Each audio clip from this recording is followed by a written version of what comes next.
की कृपा सदैव बनी रहे। तो आज हम सुनेंगे ज्येष्ठ पूर्णिमा की पौराणिक कथा। तो कथा को अंत तक पूरा सुनिएगा। कार्तिका नाम की नगरी में प्रसिद्ध राजा चंद्रहास रहते थे। वहाँ धनेश्वर नाम का एक ब्राह्मण था और इसकी स्त्री अति सुशील और रूपवती थी। दोनों ही उस नगरी में बड़े प्रेम से साथ रहते थे। घर में धन दाने आदि की कोई कमी नहीं थी। उनको एक बड़ा दुख था कि उनके कोई भी संतान नहीं थी, जिसके कारण वे बहुत दुखी रहते थे। एक दिन एक बड़े तपस्वी योगी उस नगरी में आए।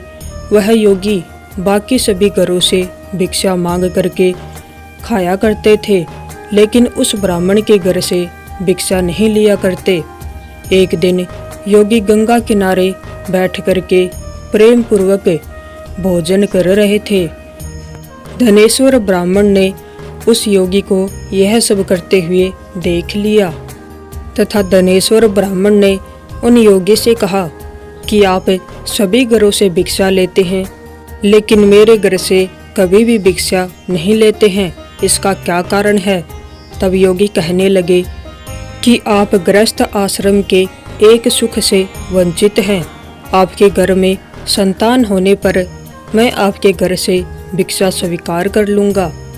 उन्होंने कहा कि जिसे संतान नहीं है उसके घर से भिक्षा लेने से मेरे भी पतित हो जाने का भय है। धनेश्वर यह सब बात सुनकर बहुत दुखी हुआ और हाथ जोड़कर योगी के पैरों में गिर पड़ा तथा दुखी मन से कहने लगा कि आप मुझे संतान प्राप्ति का उपाय बताइए। आप सर्वज्ञ हैं, मुझ पर अवश्य ही यह कृपा कीजिए। धन की मेरे घर में कोई कमी नहीं है, लेकिन मैं संतान न होने के कारण अत्यंत दुखी हूँ। आप मेरे इस दुख का हरण कीजिए। यह सुनकर योगी कहने लगे, तुम चंडी की आराधना करो। घर पहुँचकर उन्होंने यह सारी बात अपनी पत्नी को बताई तथा स्वयं वन में चला गया। वन में पहुंचकर उसने चंडी की आराधना शुरू की तथा उपवास भी किया। चंडी ने 16 दिन में उसको सपने में दर्शन दिए और कहा कि हे धनेश्वर, जा, तेरे पुत्र होगा, लेकिन उसकी आयु सिर्फ 16 वर्ष होगी। 16 वर्ष की आयु में ही उसकी मृत्यु हो जाएगी।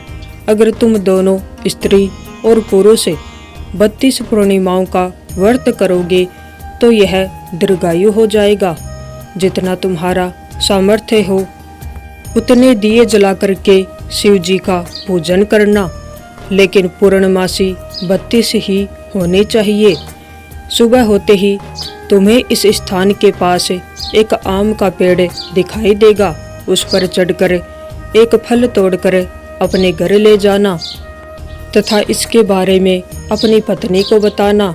उसके बाद में वह स्नान करके स्वच्छ होकर के और शंकर जी का ध्यान करके उस फल को खा लेगी। तब शिव शंकर की कृपा से उसे पुत्र अवश्य होगा। जब ब्राह्मण सुबह उठा तो उसे उस स्थान पर आम का पेड़ दिखाई दिया और वह उस पर चढ़ने लगा, लेकिन वह पेड़ पर चढ़ ही नहीं पा रहा था। यह देखकर उसे बड़ी चिंता हुई। उसने भगवान गणेश की उपासना की और कहा, हे दयानिधि, अपने भक्तों के विघ्नों का नाश करके उनके मंगल कार्य को करने वाले, दुष्टों का नाश करने वाले तथा रिद्धि सिद्धि देने वाले, आप मुझे इतना बल दे कि मैं अपनी मनोकामना पूरी कर सकूं। इसके बाद वह पेड़ से फल तोड़कर अपनी पत्नी के पास पहुंचा। उसकी पत्नी ने अपने पति के कहे अनुसार इस फल को खा लिया और वह गर्भवती हो गई। देवी की कृपा से उसे बहुत सुंदर पुत्र पैदा हुआ। उसका नाम उन्होंने देवीदास रखा। माता पिता के हर्ष और शोक के साथ वह बालक बढ़ने लगा। भगवान की कृपा से बालक बहुत ही सुंदर था, सुशील और पढ़ाई लिखाई में भी बहुत ही निपुण था। दुर्गा जी के कथन अनुसार उसकी माता ने 32 पूर्णमासी का व्रत रखा। जैसे ही 16वां वर्ष लगा, दोनों पति पत्नी बहुत दुखी हुए कि कहीं उनके पुत्र की मृत्यु न हो जाए। उन्होंने सोचा कि अगर उनके सामने यह सब हुआ तो वह कैसे देख पाएंगे। तभी उन्होंने देवीदास के मामा को बुलाया और 1 वर्ष के लिए देवीदास को काशी में पढ़ने के लिए भेज दिया। देवीदास अपने मामा के साथ एक घोड़े पर सवार होकर चल दिया। उसके मामा को भी यह बात पता नहीं थी। दोनों पति पत्नी ने 32 पूर्णमासी का व्रत पूरा किया। दूसरी तरफ मामा और भांजा दोनों रात गुजारने के लिए रास्ते में एक गांव में रुके।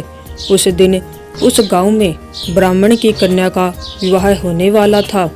जिस धर्मशाला में वर और बारात के बाकी लोग रुके हुए थे, उसी धर्मशाला में देवीदास और उसका मामा ठहर गए। उधर कन्या को तेल आदि चढ़ाने के बाद जब लगन का समय आया तो वर की तबीयत खराब हो गई। वर के पिता ने अपने परिवार वालों से विचार विमर्श करके कहा कि यह देवीदास मेरे पुत्र जैसा है, मैं इसके साथ लगन करा दूं और बाद में बाकी सारे काम मेरे बेटे के साथ पूरे हो जाएंगे। ऐसा कहने के बाद वर के पिता देवीदास को मांगने के लिए उसके मामा के पास गए और उन्हें सारी बात बताई। मामा ने कहा कि कन्यादान में जो कुछ भी मिलेगा वो हमें दे दिया जाए। वर के पिता ने बात स्वीकार कर ली। इसके बाद देवीदास का विवाह कन्या के साथ संपन्न हो गया। उसके बाद में वधू के पूछने पर देवीदास ने उसको सारी बात बता दी। तब कन्या कहने लगी कि यह ब्रह्मा विवाद के विपरीत है। आप ही मेरे पति हैं, मैं आपकी ही पत्नी रहूंगी, किसी अन्य की नहीं। तब देवीदास ने कहा, ऐसा मत करिए क्योंकि मेरी आयु बहुत कम है। लेकिन उसकी पत्नी नहीं मानी। सुबह देवीदास ने पत्नी को 4 नगों से जड़ी एक अंगूठी दी और एक रुमाल दिया और बोला कि हे प्रिय, इसे लो और संकेत समझकर अपने पास रखो। मेरे मरण और जीवन जानने के लिए एक पुष्प वाटिका बना लो, उसमें सुगंधी वाली एक नव मल्लिका लगा दो। उसको प्रतिदिन जल से सिंचा करो और आनंद के साथ खेलो कूदो। जिस समय और जिस दिन मेरे प्राणों का अंत होगा, उस दिन यह फूल सूख जाएंगे। जब यह फिर से हरे हो जाएं, तो जान लेना कि मैं जीवित हूँ। यह कहकर वो वहाँ से चला गया। कुछ समय बीतने के बाद एक सर्प देवीदास को डसने के लिए वहाँ आया, लेकिन वह उसको काट नहीं पाया क्योंकि उसके माता पिता ने पहले ही 32 पूर्णिमा का व्रत कर लिया था। इसके बाद खुद काल वहाँ पहुँचा तथा संयोगवश उसी समय भगवान शिव तथा माता पार्वती भी वहाँ पहुँच गए।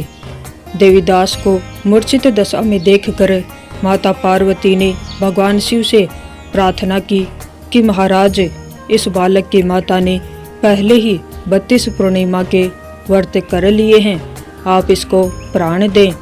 भगवान शिव ने माता पार्वती के कहने पर उसे प्राण दान दे दिया। उसके बाद में काशी से वापस आते समय वह उसी नगरी में रुके जहाँ देवीदास का विवाह हुआ था। देवीदास के ससुर ने उसको पहचान लिया तथा उसके बाद में अपनी पुत्री को देवीदास के साथ बहुत धन और दहेज देकर के विदा किया। उसके बाद में वह अपने घर पहुंचा तो उसको देख करके उसके माता पिता अत्यंत प्रसन्न हुए तथा भगवान का धन्यवाद किया। दोनों के आने की खुशी में धनेश्वर ब्राह्मण ने बहुत दान दक्षिणा ब्राह्मणों को दी। तो ये थी ज्येष्ठ पूर्णिमा की पौराणिक कथा। अगर आपको